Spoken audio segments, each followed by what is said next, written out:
convicted of a felony involving the use or threat of violence to another person? Answer, yes. 2. First-degree murder was committed while defendant was engaged or an accomplice in the commission of or an attempt to commit or flight after committing or attempt to commit any burglary. Answer, yes. 3. The first-degree murder was committed for the purpose of avoiding or preventing a lawful arrest or effecting an escape from custody. Answer, no. 4. The first-degree murder was committed to disrupt or hinder the lawful exercise of any governmental function or the enforcement of laws. Answer, yes. 5. The first-degree murder was especially heinous, atrocious, or cruel. Answer, no. The first-degree murder was committed in a cold, calculated, and premeditated manner without any pretense of moral or legal justification. Answer, yes. B, further findings. 1, we, the jury, unanimously find that the defendant himself killed Alex Zaldivar. Answer, no. 2, we, the jury, unanimously find that the defendant intended to kill Alex Zaldivar. Answer, yes. 3, we, the jury, unanimously find that the defendant intended for a deadly force to be used in the course of the armed burglary of a dwelling with explosives or a dangerous weapon that led to Alex Zaldivar's death. Answer, yes.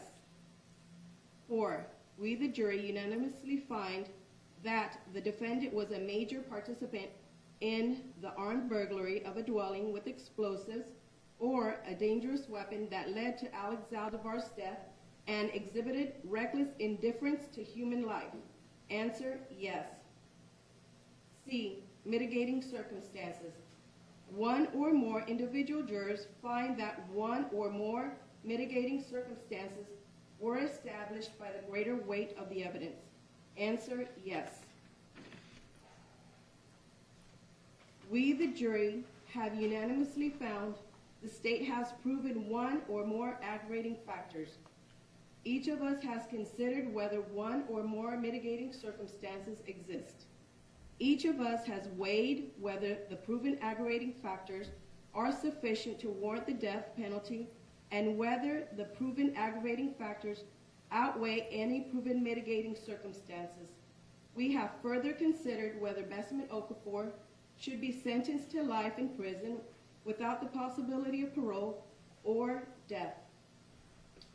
We, the jury, find by a vote of 9-3 that Bessman Okafor should be sentenced to death. Dated this 31st day of January, year 2024 in Orange County, Florida, signed by juror number 5314 person. Thank you, Madam Clerk. Ladies and gentlemen, I have a question for you.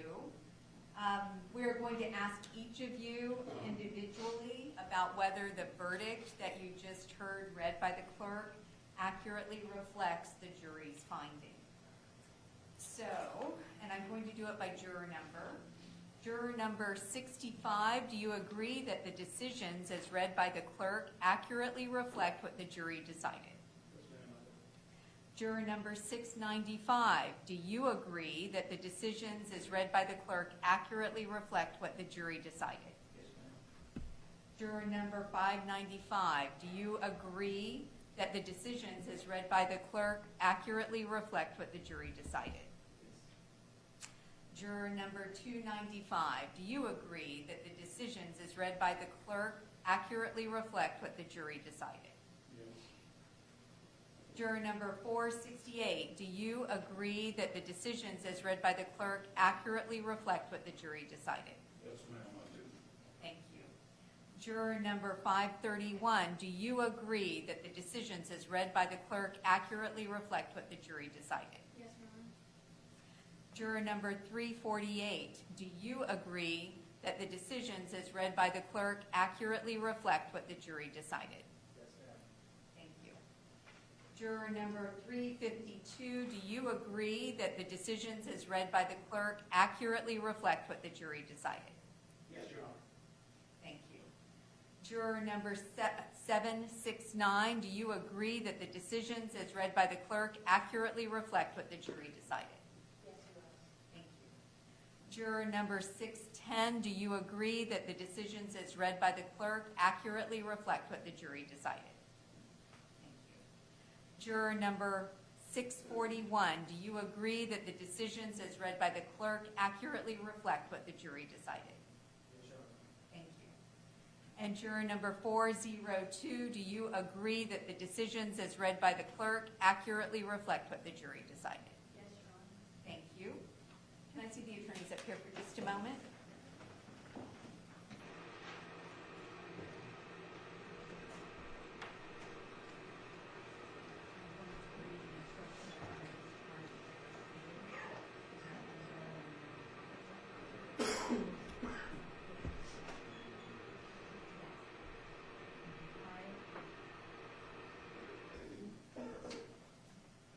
Ladies and gentlemen of the jury, I wish to thank you for your time and consideration of this case.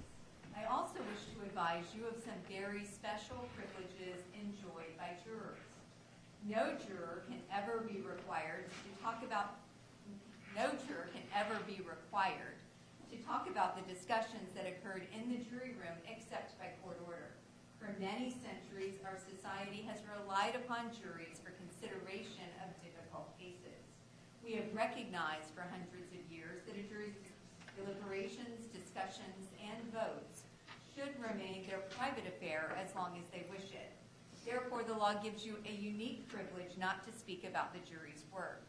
Although you're at liberty to speak with anyone about your deliberations, you are also at liberty to refuse to speak to anyone. A request to discuss either your verdict or your deliberations may come from those who are simply curious, from those who might seek to find fault with you, from the media, from the attorneys, or elsewhere. It will be up to you to decide whether to preserve your privacy as a juror. And I do want to personally thank you for being here and being so attentive over the last 3 weeks. I know when you came to jury duty 3 weeks ago, you did not envision that you would still be here today. But I hope you recognize that we could not do the very important work that we need to do in this building without your participation. And I appreciate your willingness to serve on this jury. I hope that you recognize that when you came and left the courtroom, we stood. We did that in very small recognition of the very important service that you give to each of us by being here. And with that, I'm going to ask that you step into the jury room. We'll have work excuses for you, and you'll be free to go. Jury exiting.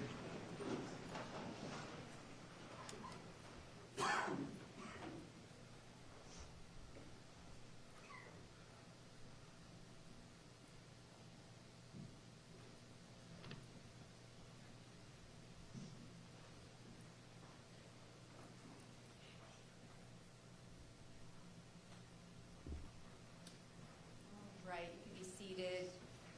I've got some potential dates for Spencer. Let me just get them here.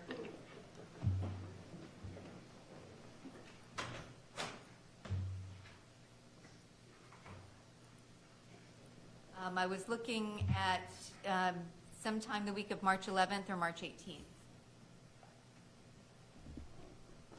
Your Honor, if I may, Ms. Brenner's beginning capital case in March 11th. We're starting, it may be from March 18th, I think it's the 11th, but under any scenario, we're finalizing everything, and it's a matter of State versus Callaway, which might be a case that you recognize, so that takes me out of commission starting next week. It's also a first matter, and I would anticipate similar 3 weeks. So, when are you proposing? I assume it's not going to take terribly long.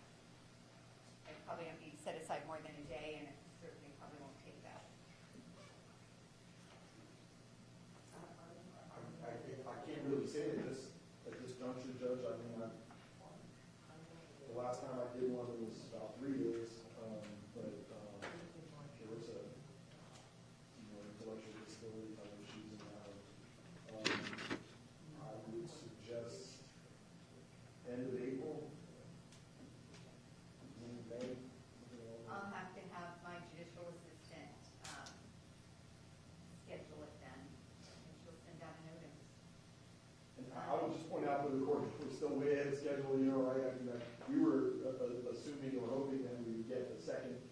consolidated this proceeding, the March trial date.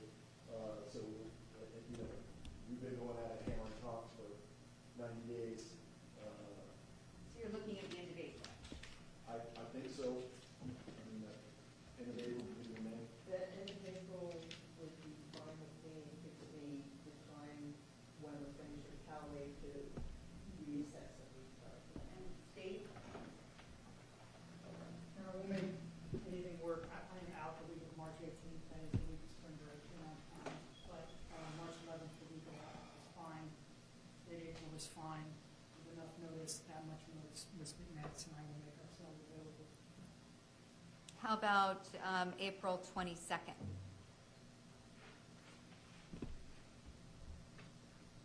That seems fine. I have nothing on my calendar, I have no major dates on my calendar. All right, I will set aside some time that week, starting April 22nd at 9.